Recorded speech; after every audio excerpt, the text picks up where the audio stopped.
Isipin niyo po ito. Binuksan mo ang Facebook, walang lumabas.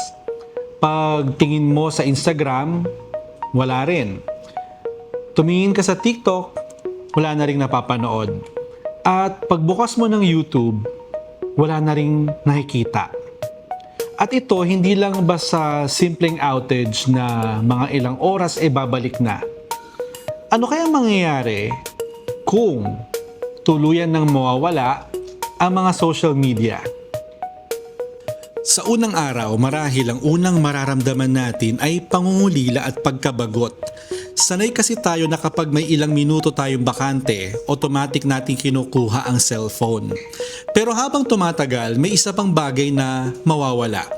Ang online validation. Wala ng likes, wala ng shares, wala ng views, wala ng notification na nagsasabing may nakapansin sa'yo.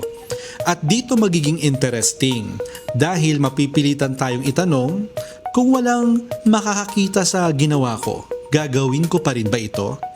Kung walang makakapag-like sa picture mo, kukuha ka pa rin ba ng litrato? Kung walang makakapag-comment sa achievement mo, ipagmamalaki mo pa rin ba ito? Pero hindi naman puro masama ang mawawala. Baka bumalik ang ilang bagay na unti-unti nating nakalimutan. Mas mahabang usapan, hindi yung comment, hindi yung react, kundi totoong conversation.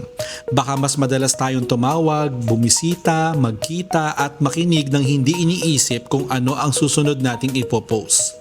Pero may malaking problema rin. Kabuhayan. Maraming negosyo ngayon ang umaasa sa social media para mag-advertise, magbenta, makahanap ng customers at makapag-ugnayan sa market.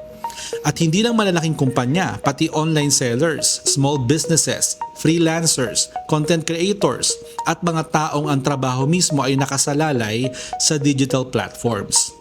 Kaya kung biglang mawala ang social media, hindi lang likes ang mawawala. Isang malaking bahagi ng digital economy ang kailangang mag-adjust. At baka yun ang pinakamahalagang realization. Hindi naman talaga social media ang problema. Ang tanong ay kung gaano kalaki ang bahagi nito sa buhay natin. Kung wala ang likes, may halaga pa rin ba ang ginagawa natin? Kung walang followers, may mga taong tatawagan pa rin ba natin? At kung wala ng algorithm na magsasabi kung ano ang dapat nating makita, alam pa ba natin kung ano ang gusto nating malaman? Siguro hindi natin kailangang hintayin na mawala ang social media para malaman ang sagot.